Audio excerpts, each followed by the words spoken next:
faut accepter de renoncer à du chiffre d'affaires court terme pour pas pénaliser ta marque sur le long terme. Quand tu fais un coup avec un client, il reste pas. Quand tu gagnes correctement ta vie avec un client et que y a cette notion d'il paye le juste prix, il reste avec toi et tu peux créer une relation de confiance.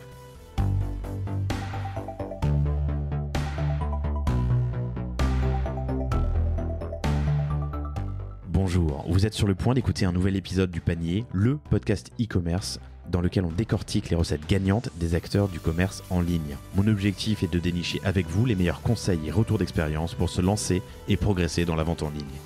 Acquisition, parcours client, outils, plantage, réussite, apprentissage, on abordera ici tous les sujets sans tabou. Je suis Laurent Kretz, cofondateur de Cosa Vostra, agence de conseil tech et créative. Avec la meilleure équipe du monde en conception, créa, dev et contenu, j'accompagne des boîtes de toute taille dans leur stratégie digitale. Contactez-moi sur lepanier@cosavostra.com, sur LinkedIn ou sur notre site cosavostra.com. Bonne écoute.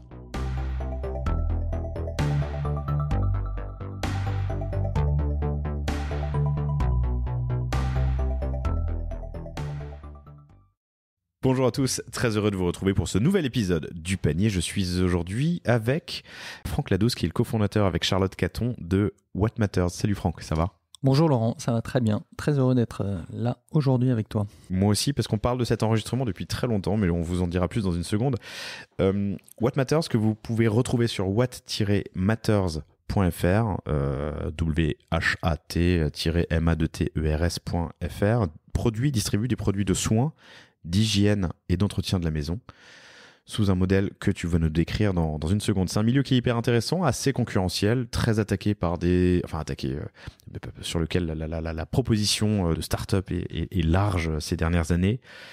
On se connaît depuis un bout de temps puisqu'on a essayé de travailler ensemble en 2019, mais Franck, qui a une belle expérience passée, d'ailleurs je vous invite à écouter l'épisode qu'il a fait avec Mathieu sur Génération Do It Yourself, a eu déjà une expérience dans le service, quelques reventes, et tu as attaqué cette nouvelle aventure avec Charlotte en sachant exactement ce que tu voulais. On a donc essayé de travailler ensemble il y a 2 ans, on n'a pas réussi, mais tu vas nous raconter ce qui s'est passé depuis. Le lancement officiel s'est fait juste après le confinement, l'été dernier, l'été 2020. Exactement, ouais. En 2020, on a lancé en juillet-août un peu en mode test, que ce soit sur notre site, sur le process logistique, et le vrai lancement était en septembre 2020. Le vrai lancement en septembre 2020, donc ça fait un peu plus d'un an, et presque 3 millions d'euros de CA sur cette première année. Vous êtes autofinancé, sachant que vous avez fait vous avez eu une première expérience, vous avez financé vous-même. Oui, alors on est toujours seul actionnaire et on a effectivement autofinancé avec mon associé Charlotte et puis avec l'aide de nos banques françaises qui soutiennent aussi l'entrepreneuriat. On va parler de pas mal de choses, de ce marché qui est complexe et pas évident. On va parler du lancement, du manifeste, de vos valeurs qui sont fortes et que vous portiez déjà il y a 2 ans. Vous n'êtes pas dans une approche move fast and break things, fake it until you make it, ce qui est tout à votre honneur. On va parler des grands principes du service et de votre thèse, et ensuite de manière très opérationnelle le business aujourd'hui, c'est-à-dire produit, largeur de gamme, profondeur de gamme, distribution. Vous êtes en direct to consumer, vous êtes sur certaines places de marché mais pas toutes. Vous avez des corners en retail. On parlera ensuite de marketing puisque c'est ton dada. On parlera de tracking, des différents leviers que vous avez pu utiliser pour vous lancer, de shopping, Google Shopping en l'occurrence. Et on terminera avec la tech. Parfait. Super programme. Va très bien. Parle-moi un peu du marché tel qu'il était en début 2019 quand vous commencez à travailler sur l'idée. Alors déjà en préambule, le projet, le concept What Matters n'est pas né avec une révélation sous la douche en me disant tiens c'est ça que je veux faire. Donc malheureusement pour le storytelling c'est plus un projet qui a été itéré sur 6 mois dans un bureau à réfléchir un peu à tout ce qu'on avait envie de faire de ce projet-là.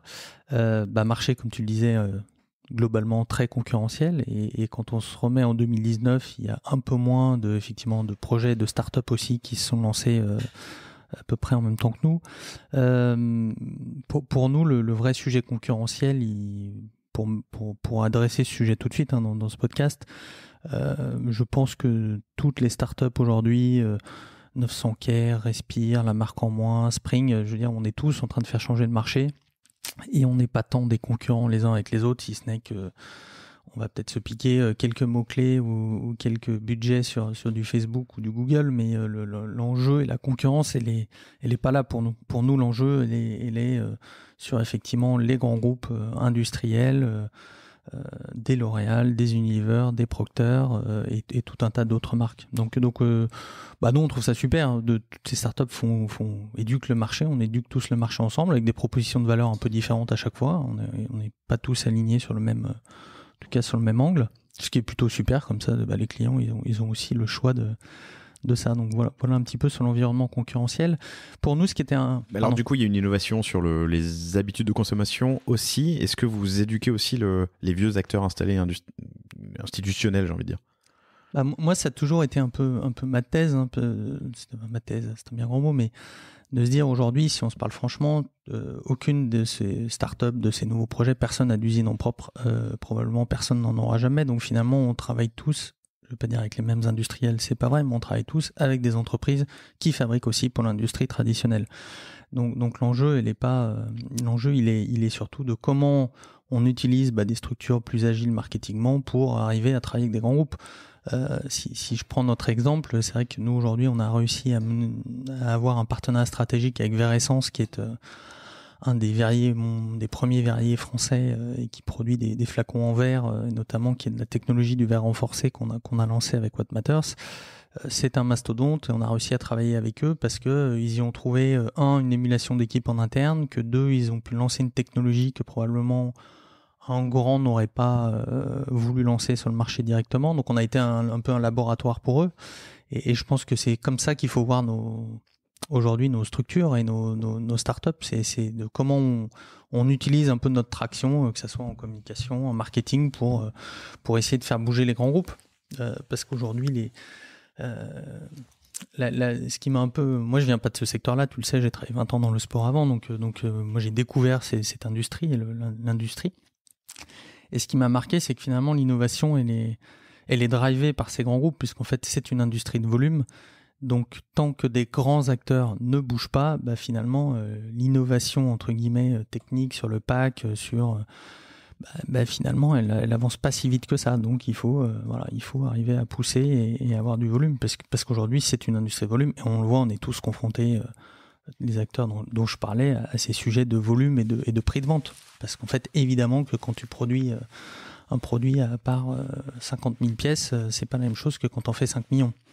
En prix de revient, en coût de revient, et donc en prix de vente derrière. C'est ce que le client, lui, n'a pas forcément toujours en tête. Non, effectivement. Et tu me donnais l'exemple quand on préparait, plutôt le parallèle quand on préparait cet entretien, mais entre le moment où je quitte mon taf et le moment où j'arrive chez moi, je vais croiser 10 fois des concurrents qui sont autres que ceux dont on parle. Oui, alors d'ailleurs, effectivement, je reprends cet exemple-là. Nous, notre premier concurrent, c'est pas tant une marque ou un produit que la facilité d'acheter son gel douche, son dentifrice, sa lessive. Alors physiquement, entre son trajet bureau et domicile, et ou en ligne quand il est en train de faire ses courses sur Monoprix, sur Carrefour, sur Amazon. Donc en fait, nous, le concurrent, c'est la facilité d'acheter ailleurs. Et pas tant une marque ou un produit, parce qu'il y en a effectivement beaucoup. Donc le principe, c'est comment tu rentres petit à petit dans la vie des gens, comment tu crées un désir. On parle de branding de marque, mais comment finalement les gens n'achètent plus uniquement un produit, mais achètent soit un concept, soit une vision, soit des valeurs. Des valeurs. Je veux dire, c'est ce qu'a fait parfaitement Justine Auto avec Respire, où elle a incarné complètement le projet. Bon, nous, on est un peu plus vieux, donc on s'est moins mis en avant, mais on l'incarne différemment. Donc je pense que ça, c'est aussi ce qui permet de plus acheter uniquement un gel douche, mais d'adhérer à un concept, à une vision. Ça, c'est quelque chose auquel on croit fondamentalement, et c'est la différence entre vendre des produits et créer une marque et installer une marque qui dure. On reviendra un petit peu là-dessus sur les sujets d'acquisition tout à l'heure, mais donc voilà, donc effectivement beaucoup de concurrence, évidemment. Pourquoi vous y allez? Il y a beaucoup de monde, c'est très compliqué, voilà. Mais avec Charlotte, on aime bien le challenge. On s'est dit surtout qu'on on avait envie de l'adresser différemment, c'est-à-dire de pas uniquement vendre des produits, et, comme on le disait, mais de vendre un concept, une vision, du service, voilà, d'essayer de proposer quelque chose, en tout cas une proposition de valeur différente. Si je dois les résumer aujourd'hui, elles tiennent un peu en 4 points. Un, c'était d'avoir une gamme large. Ça a toujours été quelque chose qui pour nous était hyper important. C'est ce qui est un peu anti-DNVB, hein. Le modèle historique des DNVB, c'est tu démarres par un produit, voilà, puis tu pousses ton produit, puis petit à petit, tu élargis ta gamme au fur et à mesure. Et nous, on s'est dit qu'il y avait une trop grande friction sur tous ces produits du quotidien, parce que la gamme, en fait, c'est effectivement de l'hygiène. Ça va du gel douche au déodorant, en passant par le dentifrice, la lessive, la maison. On a 18 références. Et on s'est dit que pour nous, cette gamme-là, c'était une friction qu'il fallait lever pour le consommateur, de pas avoir un compte à gauche pour acheter son déodorant, un compte à droite pour acheter son dentifrice, et que finalement, l'effort de créer un compte chez nous, la proposition de valeur, c'était que tu pouvais trouver tous tes essentiels du quotidien et que tu n'avais pas à ouvrir avec ce compte et à prendre trop de temps. Donc simplicité, ça c'est notre premier axe, avoir une gamme effectivement assez large. Le deuxième axe, c'était évidemment sur les formules. Donc ça, j'ai envie de dire, aujourd'hui, ça paraît naturel pour toutes les marques qui se lancent d'avoir des formules qui sont certifiées bio, qui sont clean. Il faut garder en tête que c'est encore pas du tout le cas sur la majorité des formules. Donc ça, pour nous, c'était effectivement un angle fort avec un positionnement. On a le label certifié bio, même si on va au-delà, mais qui pour nous était important parce qu'on s'est lancé uniquement en digital, donc il faut aussi rassurer le consommateur. On s'est lancé dans une période de dropshipping à outrance où il fallait aussi rassurer le consommateur sur ce que tu proposais en termes de valeur. Le troisième pilier, c'est le packaging. Quand on a réfléchi à ce projet, on s'est dit, mais en fait, ce qui est intéressant, c'est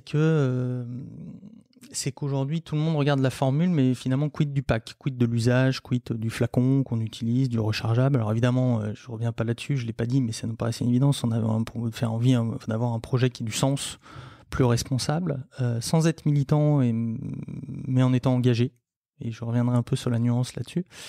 Donc en tout cas, notre troisième pilier, c'est le packaging, et de revoir un peu ce packaging. Donc effectivement, on est parti sur du verre, sur du flacon en verre et sur quelque chose d'assez esthétique, parce que trop souvent le consommateur il avait à choisir entre du bio qui était pas toujours très joli, pour ne pas dire moche, avec du verre Crayard pour bien montrer que c'était bio.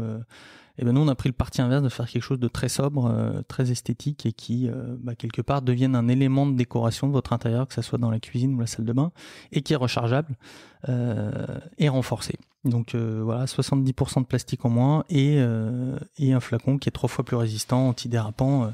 Voilà, donc ça c'est le pilier, on va dire, plus produit. Et puis tu disais, le quatrième pilier de notre marque, c'est le côté serviciel, où ça paraît bête, mais notre premier poste, c'était un poste au service client. Je crois d'ailleurs que c'est quelque chose qui revient pas mal dans les startups et les projets que tu reçois. Et je sais plus qui disait ça, mais je l'ai entendu, je crois, sur un de tes podcasts. Un problème avec un premier client, ça devient très vite, si vous avez un bon service client, votre client le plus fidèle est celui qui finalement va le plus changer d'avis, et si on prend les sujets de NPS, va finalement être le plus promoteur de votre marque, parce qu'il a eu un problème, vous avez répondu très vite, il voit qu'il y a du répondant, que c'est une marque sérieuse, et puis finalement il est satisfait. Donc en fait il va passer la note, il aurait pu mettre 3 sur 10, et finalement c'est lui qui va vous mettre un 8 sur 10. Donc ça, c'était pour nous vraiment un truc important. Ça paraît un peu... On a beaucoup de questions sur notre lessive, qu'est-ce qu'on peut laver, notre dentifrice, qu'est-ce qu'il y a dedans, enfin voilà, de réassurance, voilà, des questions que tu pourrais te dire, bon, c'est quand même étonnant, mais en fait, voilà, le client a besoin de ça. Et des choses que tu ne retrouves pas quand tu vas acheter ton produit d'une grande marque industrielle dans un supermarché ou sur un Monoprix ou un autre distributeur. Mais juste pour faire une parenthèse sur ce que tu dis là, c'est important, hein. Soigner tes 100 premiers clients, c'est ce qui se dit souvent, mais peu importe, tes 100, tes 1000, tes 10, effectivement c'est intéressant. Un client avec un problème peut devenir, si tu le traites bien, ton meilleur ambassadeur. C'est ce que tu dis en substance. Ah bah complètement, ouais, complètement. Et on fait hyper attention. Alors on n'est pas parfait, ça arrive, hein, voilà. Je veux dire, la chaîne de valeur entre le moment où ça part de l'usine et le moment où j'arrive le client, il y a un certain nombre d'interlocuteurs que tu maîtrises voilà, relativement. Voilà, si je prends l'exemple de la livraison, bon, je veux dire, tu passes évidemment par un transporteur externe, il peut y avoir des problèmes de livraison. Au moment où on enregistre ce podcast, on arrive sur la période de Noël, qui est un vrai sujet pour tous les e-commerçants sur les problèmes de livraison et que ce soit les retards ou les problèmes sur les colis. Tu me parlais de tes axes, tes principaux axes. Donc voilà, donc le service, oui, pardon. Simplicité, formule packaging et service. Donc service client qui pour nous était important. Et ensuite... service, j'ai dit service, mais c'est serviciel. C'est pas exactement pareil. Oui, non, mais l'idée, c'était de se dire, on a eu aussi le constat que sur tous ces produits, il fallait... alors évidemment, on a eu le raisonnement de se dire, on a sur des produits très récurrents, l'abonnement, voilà, c'est tout le sujet pourquoi on s'était rencontrés d'ailleurs à l'époque. Et on s'est aussi rendu compte que le français, et c'est encore plus vrai là, une tendance depuis un an, voilà, le français entre guillemets n'aime pas l'abonnement. Enfin, en tout cas, c'est quelque chose dont il n'est pas fan. L'anticipation, il n'est pas forcément fan. Moi qui ai travaillé dans le sport, c'est assez drôle. Tu vois sur les tendances, les anglo-saxons, quand tu lances une Coupe du Monde de rugby, ils commandent des billets 2 ans et demi avant parce qu'ils ont besoin d'anticiper. Le français, il s'y colle 4 mois avant, il cherche des billets partout. Voilà. Donc en tout cas, l'abonnement n'est pas un truc qui est vécu en France comme, en tout cas comme une contrainte plus que comme un service. Donc nous, on l'a un peu tourné en mode commande. Il est vécu, pardon, mais je reformule juste. Il est vécu comme une contrainte et pas comme un... J'ai cette impression-là. En tout cas, surtout quand tu le proposes en acquisition, parce qu'il y a pas mal de marques qui le démarrent aux États-Unis. Tu as beaucoup de marques, tu ne peux pas acheter si tu ne t'abonnes pas. Tu vois, qui est carrément la clé d'entrée de l'acquisition. En France, tous ceux qui ont essayé ont quand même assez vite changé de modèle. Et c'est devenu effectivement un service. Nous, on l'a un peu présenté comme une commande récurrente, un peu à la Nespresso. D'ailleurs, ça s'appelle pas abonnement, ça s'appelle commande récurrente. Et le principe de Nespresso, c'est à un moment donné, au bout de ta 3e, 4e commande, tu es hyper contente, tu sais à peu près les produits dont tu as envie. Et finalement, tu vas passer une commande récurrente tous les 1, 2 ou 3 mois. Je te vois sourire parce qu'à l'époque j'avais non mais c'est intéressant. Et parallèlement pour le premier achat, on a mis en place un petit configurateur qui permet aux gens d'évaluer la quantité de flacons d'éco-recharge, parce que le principe c'est qu'on a des éco-recharges que tu peux acheter tous les 1, 2 ou 3 mois, avec un petit configurateur qui permet de savoir si tu as une famille avec 2 enfants, de combien d'éco-recharge de dentifrice tu as besoin pour quelle période. Voilà, donc c'est toute cette notion de service autour du produit. Et on va dire voilà, le service va à la fois du service client, le fait de répondre au téléphone, le fait d'avoir un SAV le week-end, parce que finalement le week-end en e-commerce c'est là où tu fais tes ventes. Donc si la personne elle envoie un message le samedi à 10h et que tu lui réponds le lundi matin à 10h, potentiellement t'es passé à côté d'une vente. Et par contre quand tu lui réponds dans les 2 heures, c'est assez drôle, on a beaucoup de SAV qui se fait sur Instagram, mais directement dans la messagerie d'Instagram. Donc voilà, et tout ça c'est cette notion de proximité, de créer une marque proche des gens, qui était un peu, si on revient sur la plateforme de marque, un enjeu qu'on avait. Que vous avez écrit très tôt. Non, alors oui et non. On a travaillé sur une plateforme de marque et puis en fait, on s'est très rapidement dit que alors évidemment, on avait une idée de où on voulait aller, on savait que globalement, ce qui s'est confirmé, que notre cible allait plutôt être la femme active qui a des enfants de 30, 40 ans, qui a envie d'une solution qui est bonne pour sa peau, bonne pour la planète, et puis qui est jolie pour son intérieur. Donc ça s'est confirmé. Mais au départ, on n'a pas voulu prendre des axes trop forts. On n'a pas voulu faire de personnages. Je me souviens que c'était des discussions qu'on avait eues quand on essayait de travailler ensemble. Et on s'est dit, en fait, il faut qu'on travaille un produit qui puisse... que ça soit d'ailleurs dans le branding du packaging et ou dans le branding global, qui puisse être dans la chambre d'étudiant comme dans un appartement d'un architecte dernièrement rénové, voilà. Donc l'idée c'était de pas choisir, ce qui est un peu contraire à tout ce que t'entends quand tu veux lancer un produit, hein, parce qu'on voilà. Mais je crois qu'on a réussi ça. Tu vois, aujourd'hui on a 70% de nos clients qui sont en province et 30% à Paris. C'était important pour nous de pas en faire une marque. 70-30, tu ouais. sais, ça fait partie des questions que j'allais te poser. J'allais te demander quid du quarantenaire de province. Donc 70-30, 70 en province. Pas 70 ans en province. Non, oui, 70% en province et 30%... À Paris-Île-de-France, oui. Paris-Île-de-France. Ok. C'est une vraie question que j'avais. Je me demandais dans quelle mesure, quand tu étais un What Matters ou un autre du secteur, tu sortais du... je vais pas dire bobo, mais Si, j'en suis un, tu peux le dire. Bobo parisien pour aller adresser... c'était je suis surpris par ce chiffre. C'était hyper important pour nous de pas en faire une marque. Alors sans doute parce qu'on est provinciaux à la base avec Charlotte tous les deux, et puis par conviction, parce qu'on avait envie d'en faire une marque pour tous. Tu vois, en toile de fond, on a toujours eu ce succès, moi, que je trouve, alors côté développement durable et tout, tu peux toujours remettre en cause, mais je trouve le succès d'une marque comme Ikea qui a réussi à faire en sorte que tu as tous les clients chez Ikea. T'as l'étudiant qui vient meubler sa chambre, t'as le mec qui a plus les moyens mais qui vient quand même acheter chez Ikea parce que c'est facile, c'est pratique et que ça reste assez joli et design.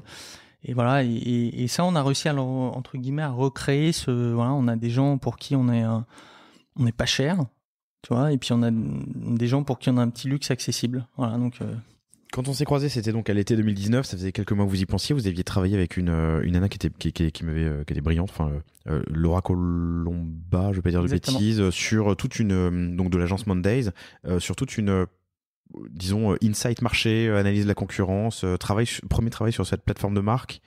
En quoi, avec le recul, vous aviez fait beaucoup plus de travail que certains de nos autres clients ou partenaires ou copains d'ailleurs au même stade de développement. Ouais, bah non, mais ça. C'était entre l'étude de marché, le plateforme de marque, valeur, enfin tu vois, il y avait pas mal de choses là-dedans. Ouais, bah, je pense que ça nous a beaucoup aidé. Enfin, d'ailleurs, on continue de travailler avec Laura et Mondes qui sont une équipe super et avec des axes. C'était intéressant parce que bon, avec Charlotte, on a plus 25 ans, y compris par rapport à d'autres fondateurs, et ça nous amenait aussi cette vision de notre marque par des gens plus jeunes. Comment ça peut être perçu, même si on savait quand même que encore une fois notre cœur de cible serait un peu plus âgé. Donc ça nous a beaucoup aiguillé sur voilà, sur les on va dire les fondements, sur ce qu'on avait envie d'être, sur la tonalité, tu vois. Effectivement, on s'est rendu assez vite compte, alors on rentre un peu dans le funnel, mais on s'est rendu assez vite compte qu'on avait envie de faire un site finalement qui soit très simple, très épuré, sur lequel pour justement capter à la fois des gens d'environnements différents, voilà, qui soient pas trop marqués, au même titre que nos flacons sont quand même très on va dire épurés et pas trop marqués, tu vois, pas colorés, voilà, qui peuvent aller plaire entre guillemets au plus grand nombre. Le site c'était un peu pareil, on voulait pas l'ongler trop, c'était la mode en plus des sites hyper colorés, all over colorés, avec on s'est dit bah non, on va faire plutôt du sobre, et finalement notre communication elle va plutôt être sur les réseaux sociaux, sur Instagram, et finalement Instagram va être notre pré-site, et notre site va être là plutôt pour convertir. Et on s'est assez vite rendu compte, y compris en acquisition, qu'on avait 30% des clics qui allaient d'abord sur notre compte Instagram, qui était finalement notre meilleure vitrine, parce qu'aujourd'hui je pense qu'il y a une photo sur deux qui est postée qui est du contenu UGC de nos clients, qui d'ailleurs est quelque chose qui a très bien marché dès le démarrage. Donc finalement voilà, on a posé un peu les valeurs de tout, le ton, voilà, et puis après on s'est approprié ça. Encore une fois, je pense que le travail avec les agences, j'en ai eu moi pendant 10 ans dans le sport, mais donc j'ai vendu ça.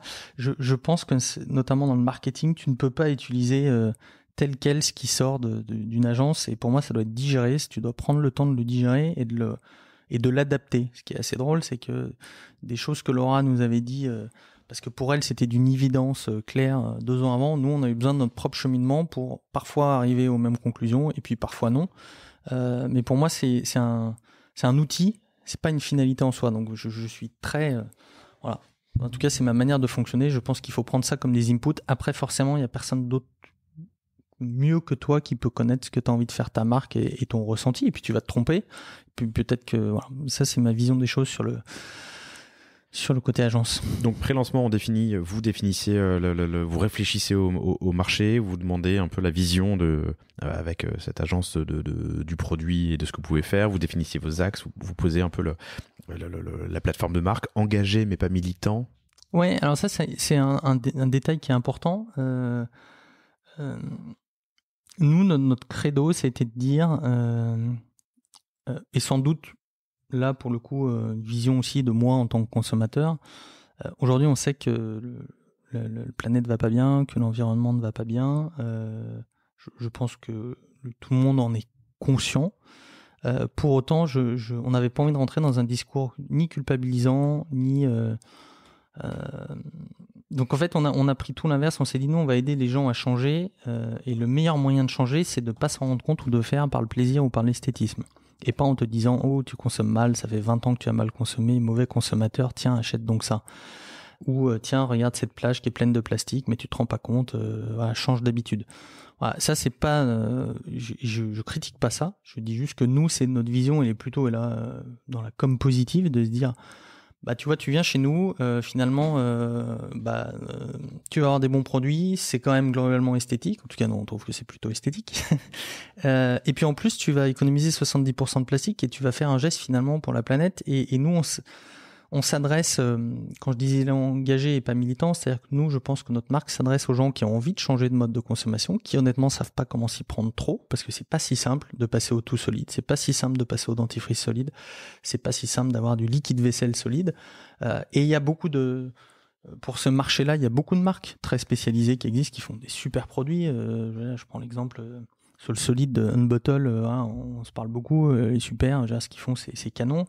Ça s'adresse à une partie des gens qui ont complètement basculé sur le solide, et très bien, et surtout ne revenez pas en arrière, ceux qui est au solide, allez-y, il y a plein de belles marques et il y a plein de choses, ceux qui sont diluables, allez-y. Nous, notre enjeu, c'est plutôt de s'adresser à 80% du marché qui a envie de faire un geste pour la planète, qui honnêtement sait pas comment s'y prendre. Et si on se parle franchement, le rapport écologie entre ce que tu te dis dans un dîner ou ce que tu te dis au bureau, au café, et ton acte d'achat tout seul de consommateur dans ta pharmacie et tout, c'est un peu différent. Moi, je pense que le consommateur est très souvent bipolaire, quoi. Complètement, mais ce qui revient où je veux dire, on a une génération qui est hyper sensibilisée à toutes ces problématiques de développement durable, etc. Qui est engagé. Pour mais autant, voilà. Et donc voilà, on dit souvent un peu avec une pointe d'humour que l'écologie c'est un peu comme la religion, chacun a son arrangement avec lui-même, mais à la limite tant mieux. Et l'objectif c'est de faire bouger les choses, de faire avancer. Donc t'as des gens qui vont venir chez nous uniquement parce que c'est rechargeable. T'as des gens qui vont venir chez nous parce qu'ils trouvent ça très joli et qu'en plus ils font un geste. Donc tant mieux. Voilà, c'est là qu'en fait on veut faire changer les choses par le plaisir et surtout s'adresser au plus grand nombre. Voilà, ça c'est notre mission, de dire on va faire changer par le plaisir au lieu de te dire c'est pas bien, c'est pas si. Et là c'est notre rôle. Pour le coup, c'est notre responsabilité d'entrepreneur de proposer une solution, en fait. Parce que la réalité, c'est que le consommateur, il n'a pas vraiment de solution. Ça fait 20 ans qu'il achète des choses qui, certes, aujourd'hui, dit que c'est pas bon, mais voilà, on lui a quand même envoyé suffisamment de pubs et de messages entrants pour acheter. Et aujourd'hui, on lui dit non, oublie tout ça, c'est ça qu'il faut faire. C'est difficile. Donc je reprends, vous définissez, vous abordez le marché, vous faites appel à des prestats pour un peu définir, essayer en tout cas de réfléchir à la marque, vous définissez vos axes, la plateforme de marque. Il y a un gros sujet qui est le packaging justement, qui a pris du temps. Tu peux nous en parler un peu? Donc c'est un joli verre avec un traitement enfin pas brossé, mais quel est le terme, je veux pas dire de bêtises, dépoli, ouais, dépoli, qui ne casse pas et qui est en verre. Ouais, c'est un peu plus que ça, c'est-à-dire qu'il y a effectivement du verre dépoli, tu as raison, mais surtout il y a une technologie qui vient rendre ce verre 3 fois plus résistant, et s'il se casse, en fait il se casse à l'intérieur, un peu comme un pare-brise sécurité, excuse-moi de la comparaison, mais c'est bien ça qu'on ressent, et surtout qu'il le rend antidérapant, parce que je sais pas si tu as déjà essayé de prendre une bouteille de verre sous la douche avec du savon, autant te dire qu'elle, voilà. Donc pour nous, c'était un enjeu fort de remettre le verre dans la salle de bain en toute sécurité, parce que pour nous, il y a un vrai enjeu, si tu n'as pas ce type de techno, de mettre du verre dans la salle de bain pour les enfants. Que c'est un produit pour toute la famille, donc voilà, les enfants. pour les enfants, mais y compris pour les adultes. Donc voilà, donc pour nous, c'était un process d'itération avec notre partenaire industriel, et qui aujourd'hui est une de nos forces, en tout cas une de nos valeurs ajoutées de cette technologie-là, parce qu'effectivement ça le rend résistant, et on a globalement très peu de casse. Et donc tout ce travail pour lancer à l'été 2020. Exactement. Les premières. On a pris un peu de retard, on devait lancer en mars 2020, puis bon, tu imagines avec le Covid et voilà, c'est un peu bousculé, pour tout te dire. Il y a eu des pénuries de pompes qui étaient réquisitionnées pour le gel hydro à l'époque. Donc on attendait nos pompes. Et donc une certaine frustration que j'avais quand on se parlait à l'époque, c'est que je me dis mais faut y aller plus vite. Et vous étiez, disons, prêt à prendre le temps. Vous avez pris le temps de prendre le temps. Moi, j'aimerais comprendre ton mindset, même s'il y a eu quelques mois de retard. Au final, ça a quand même été un process qui a pris du temps. Quelle est votre approche sur le sujet? Bah non, mais pardon, et pour compléter la question, excuse-moi, mais si c'était à refaire, surtout c'est ça les apprentissages, qu'est-ce que tu aurais fait différemment? Je te vois venir avec tes questions. Non, mais sur le prendre le temps, effectivement, on a en tout cas un mode On aurait pu lancer, si tu parles du site, on aurait pu lancer effectivement un Shopify avec 2 produits, puis tester l'attraction. Voilà, c'est effectivement, ça n'a pas été notre mode de fonctionnement, ça l'est pas trop, même si on change aussi et que je pense que maintenant que c'est lancé, on est un peu plus en mode test and learn sur certaines choses. Je pense que ça, c'est plus inhérent particularité des fondateurs, à ce qu'ils ont envie de faire, peut-être la vision qu'ils ont C'est vrai que par exemple, on n'a pas fait de campagne Ulule, on n'a pas fait ce type de campagne. Alors, beaucoup sont passés par là. Est-ce que c'est je sais pas, une question, je veux dire un truc un peu bateau, mais une question d'âge, une question de se sentir. Non, je pense qu'on avait notre idée. En fait, je trouve que la complexité quand à ce genre de projet et d'idée au démarrage, c'est qu'il faut t'ouvrir au maximum. Et à un moment donné, il faut fermer pour livrer. C'est-à-dire que si tu te renfermes pas un petit peu, que tu arrêtes d'écouter, parce qu'en fait, chacun a un avis. En plus, on parle de produits du quotidien. Donc, tu vas discuter avec un mec du marketing, il va te dire que ton logo, il doit être comme ça. Tu vas discuter avec un mec tech qui va te dire, mais choisis ça, là, tu fais une énorme erreur, faut lancer une app, puis choisis ça. Donc, en fait, à un moment donné, on s'est un peu refermé, effectivement. Tu coupes un peu les outils, t'écoutes beaucoup. On a beaucoup écouté, je pense, pendant 1 an et quelques mois. Puis à un moment donné, c'est un peu informé pour livrer. Et si tu fais pas ça, tu peux vite... Voilà, donc on a avancé. Je te dis pas que tout est parfait, mais globalement, un des sujets du site qu'on avait évoqué, c'était est-ce que je prends un CMS ou si on rentre un peu dans le technique ou J'y étais pas encore et c'était pas l'objectif de ma question. Non, mais... bon, je fais le truc parce que c'est un bon. Est-ce que je prends un CMS ou est-ce que je fais un site en propre? Pour X raisons à l'époque, on a choisi de faire un site en propre, puis on reviendra dessus plus tard. Et aujourd'hui, est-ce que je regrette ou pas? Non, tu vois, c'est 2 approches différentes, voilà, qui sont. J'avais beaucoup aimé. Tu avais écrit, je crois, un article ou un mail ou un blog sur le bateau Playmobil et le bateau Lego, le bateau de pirate Playmobil, le bateau Lego en comparatif. Effectivement, un CMS comme Shopify, tu sors le bateau Playmobil, tu joues tout de suite. Et c'est très facile. Le bateau Lego, faut quelques jours pour avoir un beau bateau, mais tu fais un peu plus de choses et un peu plus de finesse.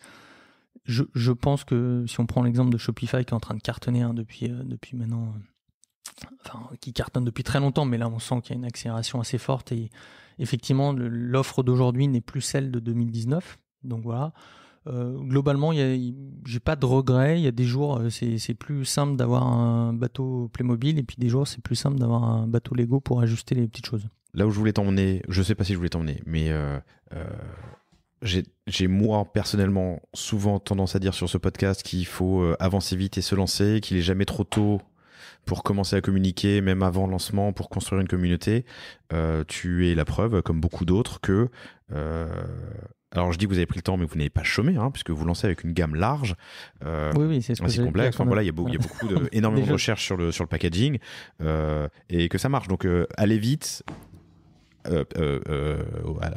Infinitif, aller vite n'est pas forcément toujours une bonne idée, et c'est pas forcément la seule méthode. C'est mon point, c'est ce que je voulais dire. Non, et puis je pense que ça c'est vrai à la genèse d'un projet.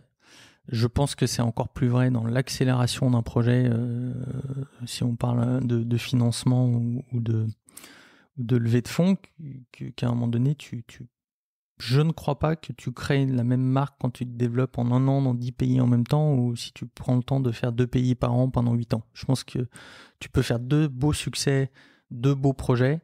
Je pense qu'in fine, tu ne peux pas avoir la même marque, le même ADN de marque, parce que ça prend du temps. Donc soit tu as un projet très scalable, entre guillemets, qui se duplique dans tous les pays, mais qui du coup, de mon point de vue, perd un peu d'âme, on va dire, nationalement en termes de branding, soit tu fais l'effort de transposer un peu ta marque. Voilà, c'est quoi le branding pour aller dans un pays étranger.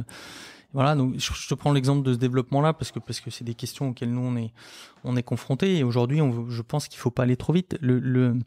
L'avantage du digital, c'est que tu peux en 2020 lancer une marque, faire pas loin de 3 millions d'euros de chiffre d'affaires en 18 mois entre la genèse et le lancement. La chose qui était impensable il y a 10 ans. En revanche,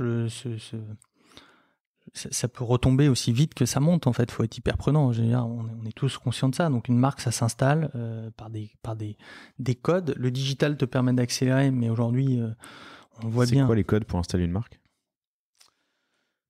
Pour moi, pour moi, le premier truc, c'est la satisfaction du client, c'est la qualité. C'est-à-dire que, à un moment donné, quand tu vas, si on prend l'exemple d'ouvrir des boutiques, quand tu ouvres une boutique, il faut que finalement le niveau de service auquel tu as habitué tes clients par internet, online, avec quelqu'un qui leur répond sur les questions, il faut que dans ta boutique, tu aies la même personne qui ait le même niveau de réponse, le même niveau d'attention. Si tu travailles sur l'esthétisme, ça veut dire qu'aujourd'hui, nous, il faut qu'on ait une boutique qui est esthétiquement, en tout cas en termes de design, soit en phase avec nos produits. Et je pense que parfois, il vaut mieux ne pas y aller que savoir dire non et attendre qu'y aller à tout prix. Et voilà, c'est un exemple si on parle de distribution et de développement des ventes, pour moi, qui est un exemple à la fois valable en physique dans le retail, puisque nous, on a vraiment une stratégie omnicanal, à la fois digital et retail. Mais ce que je vais te dire est valable pour moi à la fois en retail et en digital, c'est qu'à un moment donné, faut accepter de renoncer à du chiffre d'affaires court terme pour pas pénaliser ta marque sur le long terme. C'est pas toujours évident, c'est encore moins évident pour quand tu as des fonds derrière ou quand tu as besoin de chiffre d'affaires, mais voilà, donc faut savoir, tu sais, il y a quelque chose en marketing, alors moi que j'ai vécu, si je fais un lien avec ma vie passée en billetterie sportive, c'est le désir, c'est la rareté et le désir. Si tu ne te fais pas, en tout cas si tu ne suscites pas un peu le désir, et même si tu as moins de marketing que les grands groupes, si d'un coup t'es partout, mais finalement tu te retrouves sur une place de marché X, une place de marché Y avec un site où tu maîtrises plus rien, en fait tu vas vendre plus à court terme, mais je pense que tu abîmes potentiellement un peu ta marque. Donc nous on fait très attention à ça en termes à la fois en circuit de distribution, à la fois en digital. Donc là depuis septembre on est sur des sites comme La Belle Vie, Omi, qui ont les mêmes valeurs que nous, qui sont à la base sur les producteurs, sur le fait en France, voilà. Donc on a des ADN proches et on est hyper à l'aise avec ça. On est aussi sur Smallable dans le milieu des enfants, mais je pense qu'il faut faire attention et savoir dire non à un moment donné, le meilleur moyen de revenir plus fort derrière. Parfait, on est dedans. Accélération rapide, vous avez lancé les premiers produits en l'été dernier. Aujourd'hui, on est un peu plus d'un an plus tard, presque 3 millions d'euros de CA. J'aimerais que tu me racontes ta gamme produit, ta distribution et ton international. Et j'ai d'autres questions ensuite. Ouais, commençons par les produits. Ça a changé depuis le lancement ? On a sorti des nouveautés, puis on est en train de sortir des nouveautés. Juste rappeler dans un des axes de la marque, l'objectif, c'est les essentiels. C'est-à-dire que l'idée, c'était d'avoir tous les essentiels de la famille et du quotidien. On viendra un peu sur les différents produits, mais de ne pas démultiplier les références. Je prends l'exemple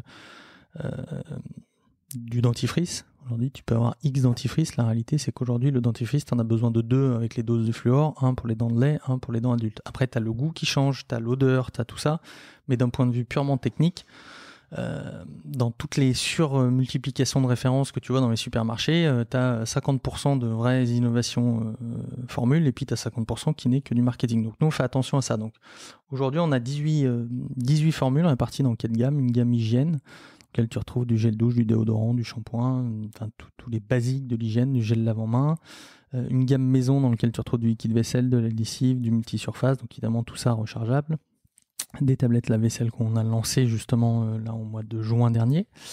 Une gamme soins dans laquelle tu as une huile pour le corps, un lait-corps, et puis on va sortir une gamme homme bientôt avec sans doute une mousse à raser rechargeable.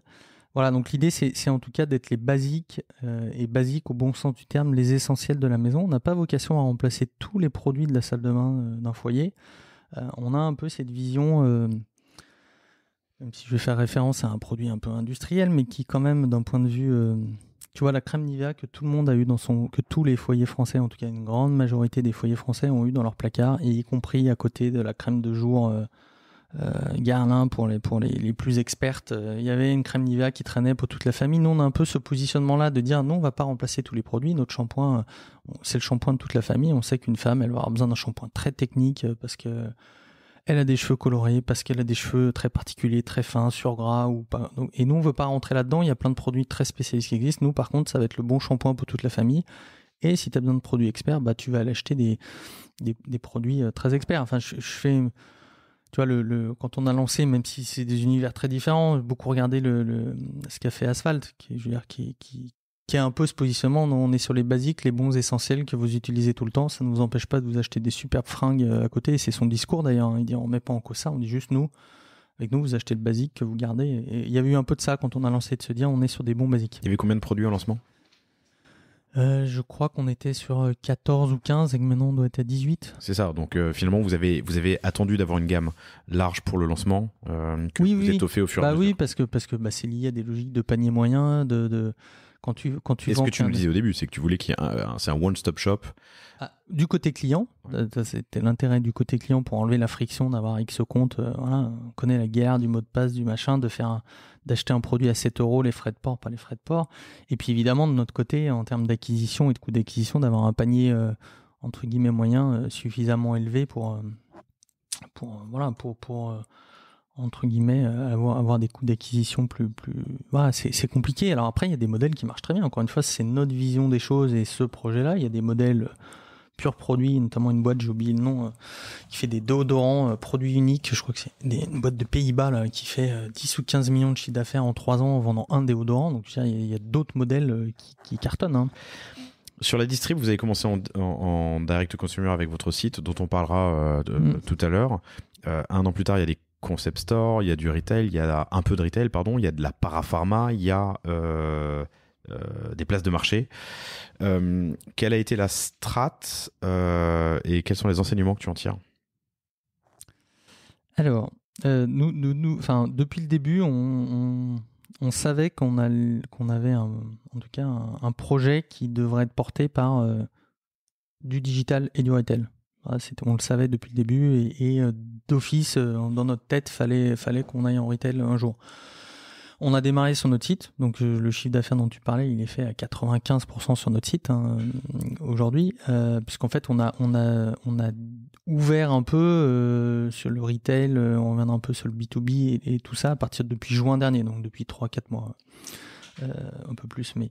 Donc 95% des presque 90 millions, quoi, peu importe. Donc uniquement sur notre site, parce que ça permet de mieux connaître tes clients, tu leur parles tous les jours, ça te permet d'adapter des produits. On a déjà changé 2 ou 3 formules suite au retour des clients, parce que tu as un lien direct avec eux, parce que tu vois ce qui marche pas, et que finalement, à un moment donné, avant d'aller en retail, c'est important de comprendre tes frictions utilisateurs, parce qu'en retail, le mec qui va acheter dans une pharmacie, s'il a une friction avec son produit, déjà, il faut qu'il revienne à la pharmacie, il faut qu'il en parle à la pharmacienne, et la chance que la pharmacienne, elle te remonte le point, elle est quasi nulle. Elle va juste se dire, oulala, c'est un truc. Donc en fait, voilà pourquoi le digital, c'était c'est beaucoup un sujet de rapidité, parce que là, pour le coup, tu vas directement. Et puis 2, de mieux connaître nos clients. Et après, sur le retail, on a eu la chance d'être sollicité par le printemps, à un moment donné, Sollicité. Oui, en tout cas. Pardon, c'est eux vers vous et pas vous vers eux, quoi. C'est plutôt des appels entrants. Franchement, qui est une équipe super et qui nous ont permis, qui croyaient au projet, qui achetaient le concept, la vision, avant même les produits. Tu vois, si j'ai tendance à dire, tout à l'heure, tu me disais, voilà, je pense qu'on est, avant d'être une marque de produits, on est un concept, une vision et voilà. Un environnement que les gens ont envie de voir et après finalement ils sélectionnent leurs produits et qui nous a proposé effectivement un stand en corner plutôt de 25 mètres carrés où finalement aujourd'hui on se retrouve au printemps entre Chanel et Givenchy, ce qui était assez en tout cas 25 mètres carrés, c'est pas rien, c'est pas un petit. Non, mais c'est un super stand. On a effectivement recréé une maison, une maison. En tout cas, on a recréé un plan de cuisine pour mettre l'idée c'était de recréer l'univers de la maison. Donc on a mis une baignoire au milieu du printemps. Voilà, on a fait un petit boudoir. On a mis donc je sais pas si tu l'as vu, mais je t'inviterai à aller le voir. Il doit être en réole de notre compte. Ouais, c'est celui-là. Okay. Voilà, donc on a fait ça et effectivement, aujourd'hui on a pas mal d'appels entrants en retail, donc du coup ça a déclenché beaucoup de discussions très positives et on essaye d'être cohérent. Donc pareil, on prend peut-être un peu plus le temps que se jeter sur la multiplicité des points de vente et en tout cas d'installer de la même manière qu'à notre démarche, tu commences à nous connaître avec Charlotte. L'idée, c'est de tester. Donc là, on a effectivement testé 3-4 pharmacies avec des gens hyper motivés, notamment une des pharmacies, une grande pharmacie qui est en face de la gare Saint-Lazare. Et puis voilà, puis on voit comment c'est reçu, comment c'est perçu, les frictions. Enfin, pour moi, c'est hyper important. Donc tu vois, avant de déléguer la distribution, le retail qui est un milieu que je connais beaucoup moins que Charlotte, mais c'est assez facile d'y rentrer. Ce que tu appelles Céline, de vendre tes premières. Parce qu'aujourd'hui, notamment dans une période post-Covid, tous ces acteurs de retail ont besoin de générer du trafic. Et aujourd'hui, les jeunes marques qui communiquent beaucoup sur le réseau sont générateurs de trafic. Donc les gens ont plutôt tendance à t'attirer en te disant viens, je t'offre de l'espace, etc. La difficulté du retail, c'est de vendre et d'y rester. Et de pas te faire sortir au bout de 6 mois parce qu'in fine ça reste des distributeurs et que tu as un ratio au mètre carré de sortie de produits donc nous on veut pas juste générer du trafic et puis partir. On veut être sûr que quand on arrive dans un endroit ça soit bénéfique pour nous en termes de vente et aussi pour le distributeur, donc on fait assez attention à ça. Donc voilà, donc effectivement. Mais tu savais dès le départ, tu l'as dit tout à l'heure, que il faudra passer par le retail pour aller taquiner les grandes secondes, quoi. Oui, parce que pour deux raisons. Un, pour celle que je te donnais tout à l'heure, parce que la concurrence et la facilité d'accès était là où t'es, et aujourd'hui, t'es parfois devant ton téléphone, puis t'es parfois dans la rue, et puis tu passes devant un supermarché, puis tu passes devant une pharmacie, donc t'as un peu les deux quand même. Et puis le deuxième truc, c'est que tu regardes le modèle traditionnel. C'est pour ça qu'on se met en... Enfin, tu vois, on se considère plutôt comme une société à ADN digital, comme une pure DNVB. Mais regarde toutes les DNVB qui aujourd'hui se disent je vais faire que du digital, à part certaines qui ont des gros paniers, des gros produits qui peuvent se permettre de rester tu vois, en ligne. Et t'as des contre-exemples. Regarde, Typologie, c'est un magnifique succès, uniquement en digital, pas du tout de strat retail. Tout est calé pour vendre en digital, le flacon, le prix, la logistique. Enfin, je veux dire, c'est une superbe réussite, honnêtement. Bravo à lui. Et en plus, c'est un mec que j'ai la chance de discuter qui est super humble et franchement que je trouve assez incroyable. Mais en revanche, voilà, nous on considère que sur nos produits, il faut être sur les deux depuis le début et qu'on veut. Non, mais l'omnicanalité est une évidence pour les DNVB, enfin pour toutes les marques. Il faut vivre une expérience à différents endroits. Il faut être. En tout cas, c'est ma conviction, ce qui est pas si simple, parce que ce qui est pas si simple. Ça, c'est pour le retail que vous testez, sur lequel vous avancez. Quid des places de marché? Vous êtes présent chez Smallable, chez Omi, chez La Belle Vie? Oui, alors pour l'instant, c'est ce que j'appellerais pas. C'est pas tout à fait des places de marché parce que c'est plutôt des distributeurs. Distributeurs. Non, mais tu as raison. Non, mais dans notre plan de développement, on a un peu les deux. On a des distributeurs, donc la différence, c'est effectivement qu'ils nous achètent le stock et qu'ils le commercialisent versus la place de marché où la commande est passée sur la place, mais la commande revient chez toi et c'est toi qui expédie et c'est toi qui porte le stock. On a là, on a démarré assez récemment, au mois de septembre et août peut-être pour Omi, juillet-août pour Omi, avec des belles sorties de vente et tout, donc ça fonctionne bien, mais je pense que ça marche parce que même valeur, parce que je pense qu'on a des produits qui finalement vu qu'ils sont assez esthétiques, après tu aimes ou tu aimes pas, mais en tout cas ils sont pour un multi-surface, il est assez, ou en liquide vaisselle, c'est assez étonnant, ou même pour un dentifrice. Donc finalement quand ils sont mis au milieu d'autres produits, je pense qu'ils ressortent d'autant plus. C'est finalement c'est ça qui est intéressant, c'est que et on s'en a un peu rendu compte quand finalement ces produits ont été mis sur ces places de marché là, c'est que finalement sur notre site, t'as les mêmes flacons, tu les vois, mais tu peux pas faire de comparaison, et que finalement quand ils sont mis au milieu d'autres produits, ils ressortent, je pense, un peu plus. Donc écoute, ça fonctionne bien. Là encore, on y va, on sélectionne bien les gens avec qui on travaille. Voilà, et c'est le sujet de la place de marché. Oui, à un moment donné, on a besoin d'aller sur ces places de marché en tant que start-up pour, encore une fois, faire du volume, faire des ventes, baisser les coûts d'acquisition parce que ça te génère de la noto et tout. Après, il faut juste faire attention de pas aller trop vite, parce qu'une fois que tu ouvres les vannes de la place de marché, tu peux te retrouver globalement aujourd'hui avec les accords médias qui existent tu peux te retrouver globalement n'importe où, sur n'importe quel site, et tu maîtrises plus bien où tu es affiché. Donc voilà, c'est quelque chose auquel on fait beaucoup attention. C'est pas très simple à contrôler. Mais voilà, mais en tout cas, oui, ça fait partie aussi encore une fois, de vendre uniquement sur notre site. Non, on sait qu'à un moment donné, Encore une fois, le consommateur aujourd'hui, si tu prends 80% des gens, il achète son dentifrice et son gel douche quand il fait ses courses au Monoprix, physiquement ou au Franprix ou ailleurs. Bon, l'idée, c'est qu'effectivement, ça peut avoir du sens de te retrouver à un moment donné sur un site qui fait de la nourriture parce que c'est un achat que tu as l'habitude de faire ensemble en digital. Donc, il faut être là où, ce que dit souvent Charlotte, c'est qu'il faut qu'on soit là où le client il est. Et le client, il est parfois en train de flâner sur Insta et il va cliquer sur nos pubs parce qu'il les trouve hyper sympa. Puis parfois, il fait juste ses courses en bas de chez lui. Puis parfois, il est à la pharmacie parce que son gosse est malade. Et voilà, il faut être là où le client est. Intéressant. Ça, c'est sur de la conquête de nouveaux clients. L'une des thèses que vous aviez au lancement, c'était celle du réachat. Et que tu te rééquipes. Alors, c'est pas un abonnement, mais tu déclenches une réa pro, ou alors en fonction de la taille de ton foyer, on te propose une réa pro. Qu'en est-il après un peu plus d'un an, 18 mois presque d'existence? C'est globalement notre plus gros, une de nos plus grandes satisfactions, c'est qu'effectivement les gens ont racheté. Donc les gens rachètent, c'est que la formule plaît, c'est que le produit plaît. Donc ça c'est top. Après, ce qui est vrai, c'est que comme je te le disais, on avait créé un modèle de commande récurrente avec un principe de pas d'engagement, mais d'abonnement libre, on va dire. Et on se rend compte qu'en fait, le client, il préfère de loin l'achat assisté, c'est-à-dire que on a une petite fonctionnalité qui, en un clic, te met finalement toutes les éco-recharges de tes précédentes commandes dont tu as besoin pour ta prochaine commande, et que ça convertit beaucoup mieux finalement que de faire la démarche.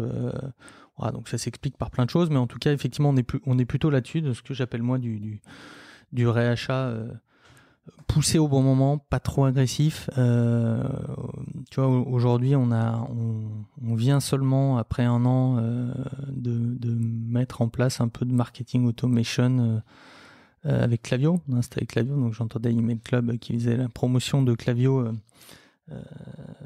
Moi, je ne suis nullement intéressé. Au contraire, je paye Klaviyo très cher, mais j'encourage toutes les startups à aller voir ce qu'ils font parce que je trouve ce produit assez dingue, qui est un mix d'emailing, de CRM et qui est vraiment et d'une simplicité assez dingue. Donc, je vous encourage à aller regarder cet outil si vous êtes en réflexion pour changer.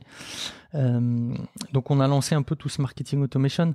Ça, c'est pareil, c'est un peu la vision que tu as de la marque. Pendant très longtemps, le réachat était poussé que par une newsletter qu'on envoyait le vendredi, qui n'était pas du tout commerciale, qui s'appelle le mail du vendredi, qui raconte un peu ce qu'on a fait la semaine. Et je crois que je vous ai cité d'ailleurs dans cet enregistrement avec Email Club, justement. Exactement. Parce que le mail du vendredi que je reçois de votre matin, on t'a cité dans notre newsletter la semaine d'après. Mais le principe, c'était de dire, on reçoit, et toi-même client, tu reçois, je sais pas, tellement de mails avec achète ce produit, achète ci, achète ça, qu'on a essayé et qu'on essaie d'avoir du contenu un peu différent. Après, il faut pas se leurrer aussi. T'as besoin aussi d'écrire aux gens, avoir un peu de marketing automation pour pas oublier les gens. Quand tu commences à avoir énormément de clients, c'est important. Donc on lance ça, et voilà. Donc aujourd'hui, on est plutôt très satisfait de ce rachat. C'est quelque chose qui se travaille évidemment, voilà. Je réfléchis ce que je peux te dire d'intéressant là-dessus, mais comment tu pratiques le réachat? Comment tu lances le réachat? Comment tu le déclenches, pardon? Aujourd'hui, on a deux choses. On a du traditionnel. Alors, j'ai envie de te dire, là, sur les réseaux, si je rentre un peu plus dans la stratégie de rétention, on a de l'emailing, qui évidemment est envoyé, notre fameux email du vendredi, et on fait quelques campagnes ponctuelles de réassort ou de choses comme ça en fonction des clients. On essaye notre client, il doit pas recevoir il reçoit une newsletter par semaine, et il doit pas recevoir plus d'un mail marketing tous les 15 jours. Voilà, ça, c'est un peu notre limite là-dessus. Après, c'est toujours pareil, tu as tendance, pour pousser le chiffre d'affaires, à envoyer plus, mais est-ce que le chiffre d'affaires que tu vas générer dans la semaine, il va pas dégrader un peu l'image de ta marque? Le mec, il va dire, tu vas faire 10, j'exagère, tu vas faire 100 commandes pour en perdre. Bon. Ce que prétendait Thomas, c'est que c'était pas le cas. Qu'il faut pas avoir peur de pousser un peu, quoi. Mais peut-être qu'on le fait pas assez. Encore une fois, on apprend aussi. Alors, parfait, comme ça on peut enchaîner sur la suite, mais il y a eu des pieds dans le tapis sur cette première année. Pieds dans le tapis. Est-ce qu'il y a des erreurs? Est-ce qu'il y a un moment où erreur non, problème oui. Enfin problème. En fait, ta vie d'entrepreneur tu n'es là que pour résoudre des problèmes. En fait, c'est ça le sujet. Et encore plus dans l'industrie, sujet qui est porté chez nous par Charlotte, où effectivement, dès lors que tu génères du produit, t'as des leviers sur lesquels t'as moins d'action. T'as une boîte, t'as une agence. J'ai eu une agence. À un moment donné, t'as un problème avec un personnel, un client, tu te mets dans une pièce, tu discutes, tu essaies de trouver une solution. Quand à un moment donné, tu as un problème technique sur une machine dans une usine qui est à 200 km de chez toi, tu n'as pas trop d'action là-dessus, si ce n'est de faire confiance à ton partenaire. Donc effectivement, des problèmes, on en a eu plein. Des erreurs, je touche du bois pour l'instant, non. Sans doute qu'on en a fait plein de petites, évidemment qu'on a fait des erreurs.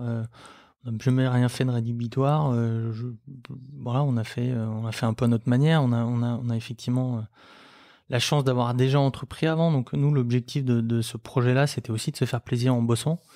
Parce qu'on a plus 25 ans et que le driver. Alors, ça fait 3 fois que tu dis ça, mais vous n'êtes pas bien vieux, vous avez une quarantaine, quoi. Voilà, c'est ça. Petite. Non, mais tu vois ce que je veux dire. On a le même âge. Ouais.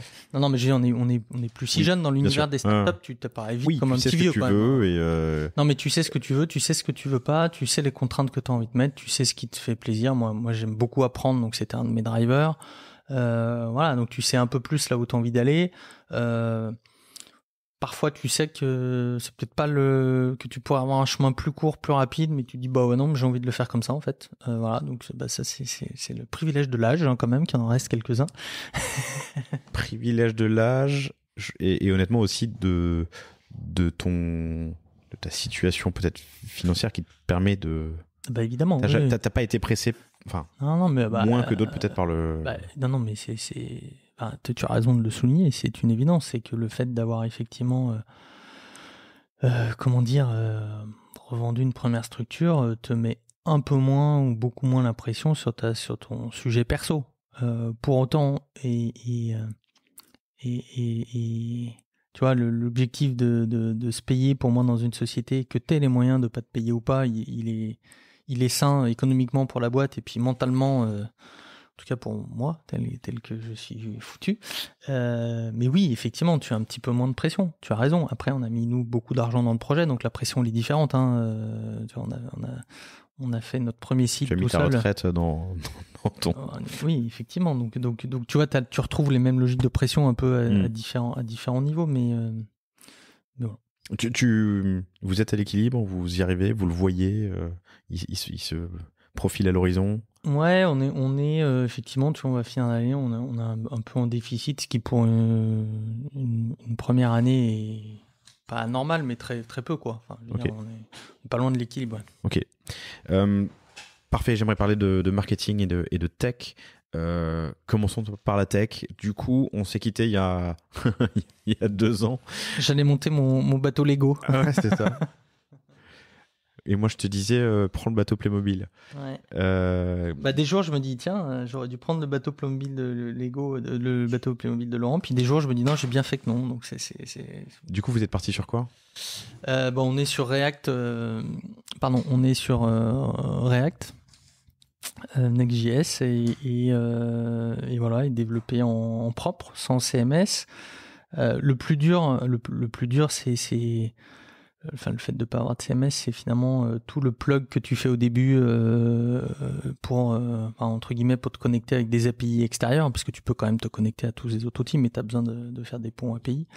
Mais une fois que ça a été fait, après quand même tu le dupliques assez facilement et aujourd'hui ça fonctionne très bien. Donc voilà, c'est un peu moins rapide à plugger, tu es effectivement moins en plug and play que des plugins Shopify pour te connecter, pour mettre ton tracking, tout est un peu plus compliqué, mais tu maîtrises un peu mieux le.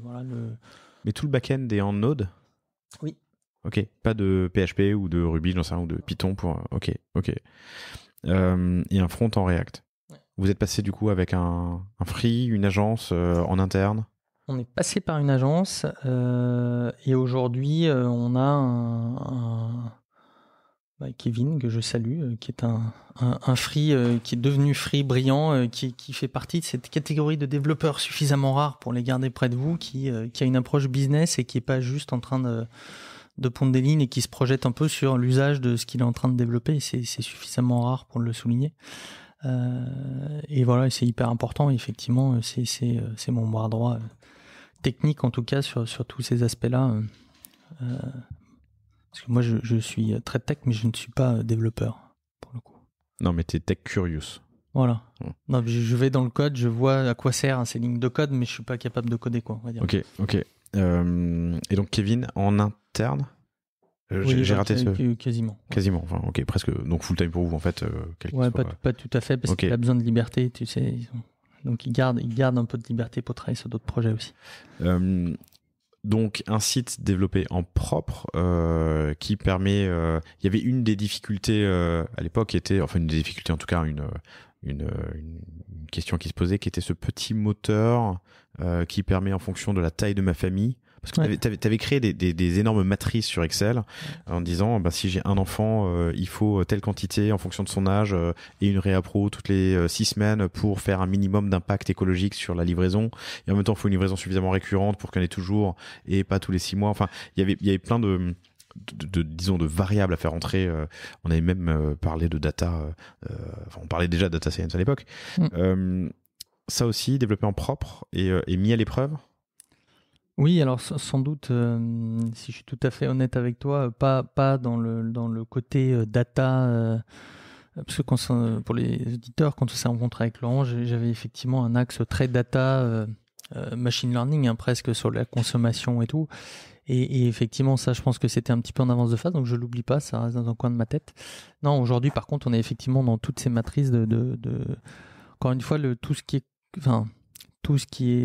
faire quelque chose de très simple pour le client, et c'est souvent un peu compliqué derrière. Donc l'idée, c'est que toutes ces matrices soient un peu transparentes pour le client, et on essaye au maximum effectivement de l'aider à faire, en tout cas d'ajuster les bonnes quantités, parce qu'il y a quand même une friction utilisateur aujourd'hui quand tu achètes un gel douche d'une marque ou d'une autre marque.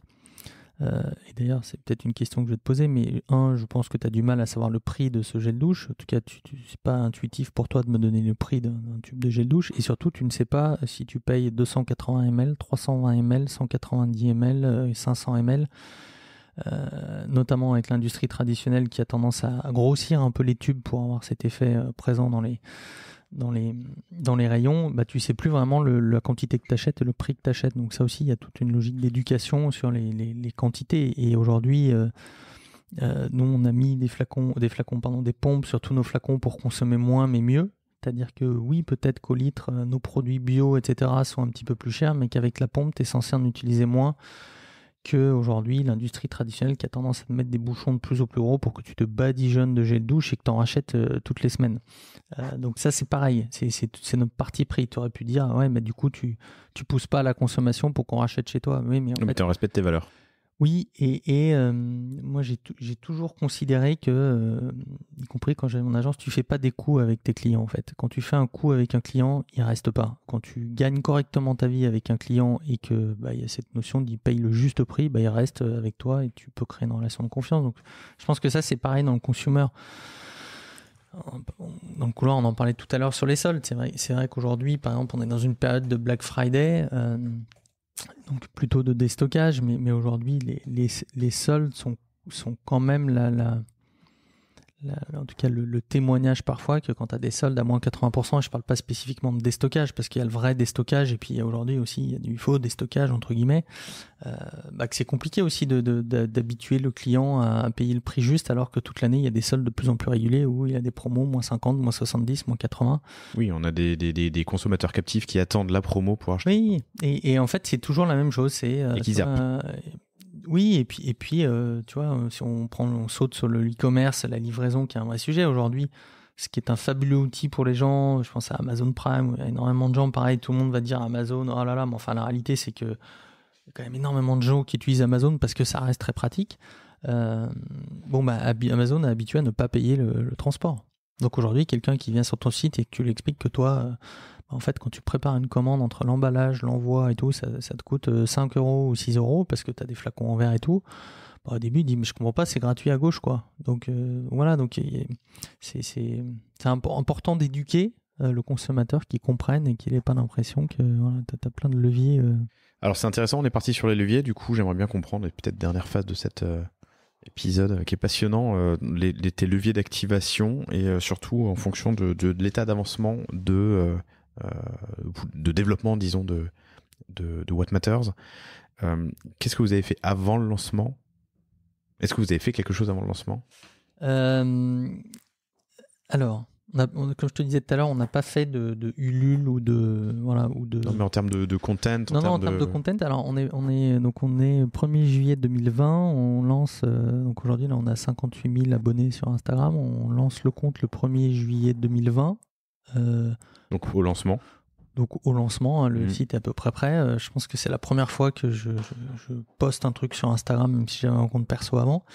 Et là, objectif de se dire, on a 2 mois d'été pour créer un minimum de communauté pour qu'à la rentrée, on ait 10 000 followers pour pouvoir, avoir le fameux swipe up et surtout pour intéresser un peu les influenceurs et être capable de pouvoir discuter avec des marques ou de faire des partenariats, etc. Donc nous voilà partis pour l'été en postant depuis nos vacances des posts qu'on a sponsorisés, mais là vraiment on n'avait pas de Facebook Manager, mode sponsor qui est assez efficace, et j'encourage d'ailleurs tous ceux qui font aujourd'hui encore de l'acquisition via Facebook Manager parfois de sponsoriser ces posts. Ça fonctionne assez bien pour créer de l'engagement et après en retargeting.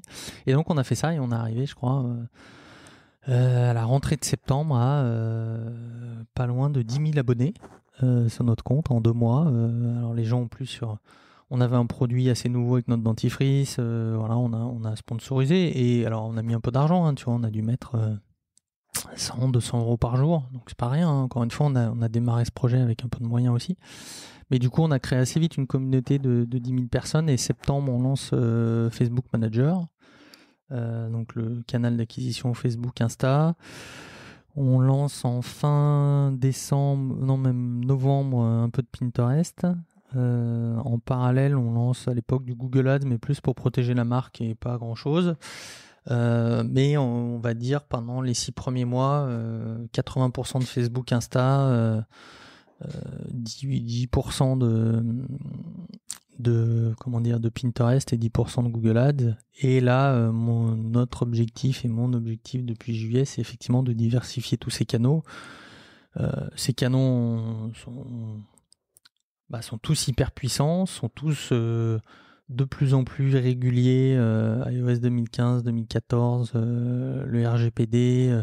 Parfois, tu as des choses que tu as du mal toi-même à comprendre. Donc, tu as 2 manières. Soit tu essayes de tout comprendre, mais de toute façon, tu n'y arriveras pas. Soit, en fait, tu diversifies tes risques avec plein de canaux et plein de leviers d'acquisition. Voilà, donc nous, on est en train de transférer pas mal de budget sur Google Ads. Pinterest, on en parlait en rigolant un peu tout à l'heure. Ce qui devient hyper compliqué quand tu es multiplateforme, c'est le tracking de tes achats et de tes ventes, qui aujourd'hui, je trouve, d'arriver à trouver une cohérence. Bon, chacun te dit, quand tu cumules les ventes de toute cette plateforme, bizarrement, tu as fait le double de ventes sur ta journée, donc c'est très agréable. C'est pas tout à fait la réalité.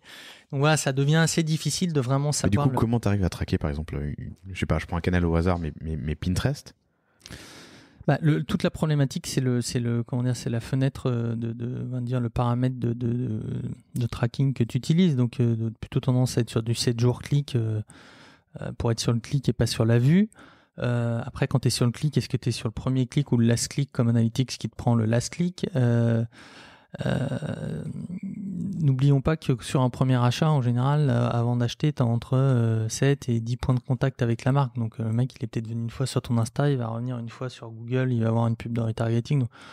Donc en fait, la complexité de vraiment à qui tu attribues la vente, je la trouve notamment quand tu as un funnel un peu comme nous de vente, je la trouve effectivement de plus en plus complexe à analyser.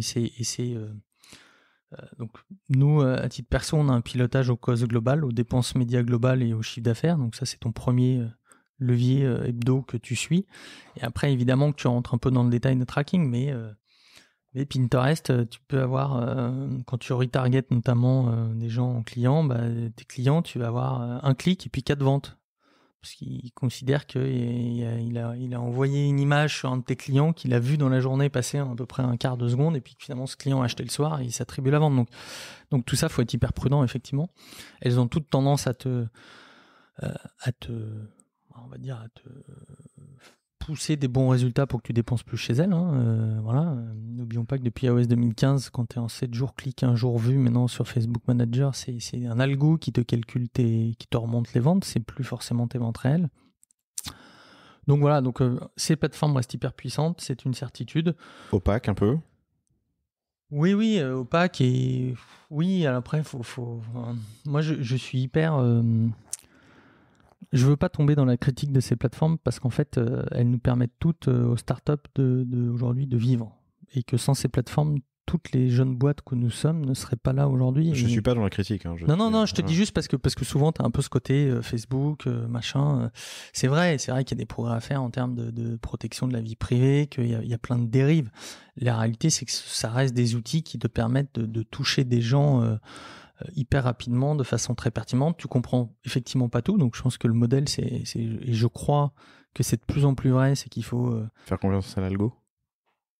Alors, c'est pas là que t'allais. Non, c'est pas forcément. Non, mais oui, en tout cas, il faut tester. Moi, je crois que ce qui est vrai, c'est que ce qui était vrai il y a 2 ans où tu laissais tourner des campagnes pendant 6 mois et que les campagnes elles cartonnaient toutes seules, aujourd'hui, ce n'est plus vrai. Aujourd'hui, les gens, ils sont sursollicités. Ils ont besoin de contenu, de nouveaux contenus, de nouvelles vidéos, de nouveaux messages. Donc, en fait, je pense que c'est quelque chose de beaucoup plus itératif que ça ne l'était par le passé. Et qu'il faut effectivement changer tes créas, faire du test and learn tout le temps, et que en fait on s'aperçoit que ces plateformes finalement changent tous les 6 mois, soit avec des nouvelles fonctionnalités, soit avec et que ça bouge, donc il faut évoluer avec elles et comprendre, et voilà. Alors comment tu le fais? Comment tu évolues et comment tu apprends? Bah pour moi, t'as plusieurs choses. Alors nous, c'est quelque chose qu'on a internalisé pendant très longtemps. C'est moi qui pilotais ça, qu'on a en partie sur Facebook, en partie externalisé, puis que là je reprends un petit peu sur la créa, parce que je crois que le message, le canal et finalement ta créa, ça peut pas être dissocié. Voilà, ça fait partie moi de ce que j'ai vécu dans ma vie passée. J'ai trop souvent vu des créas avec un dire-clic qui parlait au client pour faire le brief, et puis finalement un mec qui allait écrire le message publicitaire, puis un mec qui allait faire la photo publicitaire, et puis au final un mec qui allait pousser sur le canal tout au bout de la chaîne. Et je crois qu'aujourd'hui il faut que le créa il comprenne pourquoi la créa c'est importante dans la conception d'une pub, que à mon grand désarroi, ce qui est esthétique ne fait pas toujours vendre, et ce qui est moche fait parfois plus vendre, entre guillemets. Je caricature, je suis un peu cynique, mais c'est ça aussi pour une marque, c'est la part des choses entre ce qui fait cliquer mais où tu restes dans ton branding versus l'image de voilà, parce qu'en fait aujourd'hui, pour attirer l'attention, il faut toujours de messages plus flashy, de choses plus entre guillemets qui vont vite, provoquent et tout, qui est pas toujours ton ADN de marque. On parlait tout à l'heure en rigolant du plastique sur les plages en termes d'acquisition, mais aujourd'hui, la tortue avec une paille dans le nez, malheureusement, ça fait vachement cliquer les gens. Donc parfois, c'est utilisé à outrance pour générer du taux de clic. Voilà, c'est toujours la part des choses entre ce que tu veux faire de ta marque sur le long terme et la vente à court terme. Donc en tout cas, pas mal de Facebook Manager. Et aujourd'hui, l'enjeu, c'est de diversifier tous ces canaux d'acquisition. Évidemment, en médias, que ça soit... tu vois, on fait des tests sur Snapchat, même si c'est une population qui est beaucoup plus jeune que nous, donc je sais pas bien ce que ça va donner. On a démarré YouTube, voilà, on essaie de diversifier un petit peu tout ça. Voilà. Google Shopping aussi. Oui, Google Shopping qui marche très bien en retargeting. Tu peux m'en parler, comment ça marche, qu'est-ce que tu y as appris? Nous, on avait un enjeu, on a quand même un concept... si je prends l'exemple de Google au sens large sur des annonces, sur du search traditionnel, nous, quand vous achetez aujourd'hui, par exemple, un flacon de lessive, vous achetez un objet de décoration en verre rechargeable, plus la lessive à l'intérieur, et ensuite son éco-recharge. Donc finalement, quand on comprend pas le prix dans son concept, qui est le flacon, qui est une petite partie d'investissement, plus mes éco-recharges qui rendent la lessive accessible, quand vous tapez lessive en search et que vous tombez sur une lessive à 19 €, vous avez un paquet de gens qui soit ne cliquent pas, soit quand ils cliquent viennent et disent mais qu'est-ce que je fais là, parce que moi c'est pas ça que je cherchais. Donc nous on a une valeur produit qui est directement perceptible visuellement, ce qui est plus compliqué avec les annonces textuelles. Donc effectivement, c'est axé assez vite sur du shopping qui permet en tout cas de montrer ton produit. Donc au moins la personne qui voit, qui clique pas sur une lessive classique. Voilà. Après, tu peux pas tout dire. Tu vas dire que c'est en verre renforcé. Tu peux pas dire, t'as pas la place de tout mettre. Mais en tout cas, c'était mieux. Donc je pense que c'est pour ça que ça marche bien. Et effectivement, ça marche assez bien en retargeting. On a fait un grand tour. Hein. J'avais peut-être 2 questions encore qui étaient sur les PR et on bouclera la boucle avec comment aller vers la majorité des Français. Mais sur les PR, vous avez eu beaucoup d'articles assez tôt. Comment est-ce que vous avez réussi à générer cela ? Alors on a eu effectivement pas mal d'articles. Pour être honnête, au début, c'est Charlotte qui pilotait ça en direct parce que je pense que tu as l'effet de nouveauté d'une marque, que les journalistes ils ont envie de parler aux fondateurs. Ouais. Tu vois, que ça leur plaît bien d'avoir le contact direct et tout. Donc on a eu ce petit effet-là. Après, là, Piloté, mais incarné aussi par Charlotte ? Incarné surtout par Charlotte, oui. Okay. Bon, après, on n'a pas trop de problèmes d'ego. Il se trouve que je suis là aujourd'hui parce que c'est un peu plus technique, c'est une partie, mais... Je parle pas d'ego entre vous, je parle de la question, faut-il incarner son produit comme ont pu le faire d'autres marques Bah, c'est pas d'ailleurs, tu nous vois pas avec une vidéo en pub, en train de poser avec nos produits, parce que c'est pas l'histoire qu'on raconte, parce que c'est pas nous naturellement et qu'on n'avait pas envie de faire du faux storytelling en se mettant en scène. Voilà, donc te dire qu'on fera pas d'interview aussi, on en fera sans doute, en tout cas en pub et tout, mais pour nous, la marque, elle vit en elle-même et elle doit pas avoir besoin de nous, ce qui est des modèles très différents. Il y a d'autres modèles où voilà, c'est très incarné. Nous, en tout cas, c'est pas forcément notre façon de faire et notre ADN à nous. Ce qui ne veut pas dire que tu peux pas avoir une marque forte sans qu'elle soit incarnée derrière par personne. Mais et les PR, donc on a fait ça. Après, on a testé un peu parce que ça prend quand même beaucoup de temps. Voilà, et on va être honnête, ce n'est pas générateur de vente directe. Encore une fois, ça reste de la noto. C'est de la noto et du top of mind. Donc, faut pas t'attendre à ce que tes ventes sur ton site boost. Si c'est ça, vaut mieux attendre un petit peu. Et puis après, on a essayé un peu le modèle free pour nous aider. Et puis en fait, comme souvent, tu veux faire attention à ton budget, donc tu veux pas trop dépenser, donc tu le fais sans le faire vraiment, voilà. Et donc du coup, on a tout arrêté et on travaille depuis début septembre avec le bureau Franck Drapeau, qui est une agence de RP. Qui nous a plu à plein d'égards parce que hyper pro, parce que ils ont des angles, tu vas voir, qui nous correspondent bien, puisqu'ils font beauté, décoration et enfants. Donc si tu veux, ça matchait quand même assez bien avec nos différents univers. Donc c'est-à-dire que voilà, on rentre par la beauté, mais on a aussi pas mal de publications dans les magazines de parents, d'enfants, dans des magazines de déco. Voilà, ils font un super boulot et effectivement on a là depuis début fin octobre encore plus de parutions. On est très souvent dans le L et on les remercie d'ailleurs parce que c'est chouette. Et non et effectivement ça bureau Franck, comment ? Drapeau. Ok, comme un drapeau ? Oui, comme un drapeau. Ok. Franck Drapeau, très bien. Ok. Donc on ne coupe pas les pillards. Vous avez réfléchi à la télé ? J'ai un sujet de notoriété pour l'année prochaine, parce qu'à un moment donné, ça fait partie du développement de toute marque. Une fois que nous, pour faire le chiffre dont tu as parlé sur un an, on a forcément fait beaucoup de campagnes d'acquisition avec des objectifs de perf et pas de noto. Et aujourd'hui, pour développer une marque de façon sereine, on parlait de toutes les étapes de développer une marque, tu as besoin d'un peu de noto. Après, comment la faire ? La télé, ce qui est hyper dur, c'est que tu peux vite cramer du cash pour rien. En tout cas, ça, c'est ma conviction. Donc, on y réfléchit. Télé, affichage, dispositif. Voilà, je pense qu'il faut être hyper prudent. Je pense qu'il faut faire attention sur les valos médias de ces spots-là. Encore une fois, alors là, pour le coup, la télé te génère directement du trafic et des ventes. Ça, il n'y a pas de débat. Pour autant, ça coûte vite très cher. Donc pour des petites structures, c'est vite des gros budgets. Donc il faut te mettre en queue de liste des agences médias et rattraper les trous quand ils ont des quand ils ont des petits créneaux. Non, mais je plaisante, mais c'est ce qu'ont dit certains des invités du panier. Hein, c'est que c'est comme ça que tu peux faire des belles OP pour pas trop cher. Voilà.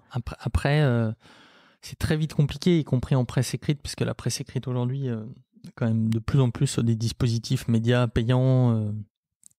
Campagne SEO entre guillemets financée, hein. Et pareil, ça coûte vite très très cher. Donc ce qui peut être vendu à des grands groupes internationaux dans un dispositif global, c'est plus compliqué quand toi tu as un budget global qui est pas. Donc voilà, on est hyper prudent, faut faire de la noto, mais il faut faire quand même, je pense, très attention à. Tu peux vite cramer du cash. Cool. Allez, le temps file, mais cet épisode est vraiment intéressant. Quelques outils top of mind que tu utilises toi pour ta productivité personnelle ou pour le e-com. Alors, vous êtes passé de Mailjet à Klaviyo récemment. Ouais. C'est ce que tu m'as dit un peu plus tôt. Tout à l'heure, ouais. Moi, je recommande. Franchement, une fois que c'est configuré et tout, c'est vraiment top. Tu as des remontées d'infos et tu as une connaissance de tes clients des outils de segmentation qui sont, encore une fois, un mix de programmes CRM et d'envoi d'email. Qu'est-ce qu'on utilise comme outil? On utilise Instapage pendant landing page. On utilise... je les utilise tous les jours, hein, mais... Mais s'il y a un outil dont tu pourrais pas te passer aujourd'hui, tu me... Voilà, dernièrement, c'est Klaviyo, quoi. C'est ton coup de cœur, quoi. Ouais, ton coup de cœur du moment. Franchement, ouais. Ouais, que ça soit en simplicité d'usage, en UX et tout. Enfin, franchement, c'est bien travaillé. Ils sont forts, ces Américains, quand même. Je sais pas si c'est américain, d'ailleurs, mais je crois que c'est américain. Si, je crois, oui. Top. Eh ben, écoute, Franck, merci infiniment. On a fait un grand tour de... Eh ben, merci à toi, en tout cas. De What Matters, que vous pouvez retrouver sur what-matters.fr. Et Franck Ladouce ou Charlotte Caton, c'est A-D-T-O-N, puisqu'elle ne sera pas dans le titre de l'épisode, donc je l'épelle, que vous retrouverez sur LinkedIn si besoin. Hyper intéressant, et je trouve une approche une approche qui est un peu différente de ce qu'on a d'habitude. De prendre le temps de faire les choses bien, mais de commencer très rapidement, parce qu'en un an et en autofinancé, c'est une très belle progression. Merci. Eh ben, merci à toi pour ton accueil, en tout cas. Et je vous dis à vendredi prochain. Salut. Bye bye. Merci d'avoir écouté cet épisode du panier. J'espère qu'il vous a plu. Si c'est le cas, et même si ce n'est pas le cas, abonnez-vous pour ne rater aucun épisode. Parlez-en autour de vous et laissez-moi un commentaire sympathique sur Apple Podcast. C'est ce qui m'aide le plus à remonter dans les classements. N'hésitez pas non plus à le partager à chacun de vos contacts dans le business. Chaque nouvel auditeur intéressé est une victoire. Si vous avez besoin d'un accompagnement tech et créatif, que ce soit pour votre site internet, votre stratégie de contenu ou d'inbound marketing, n'hésitez pas à me contacter à l'adresse lepanier@cosavostra.com. À bientôt.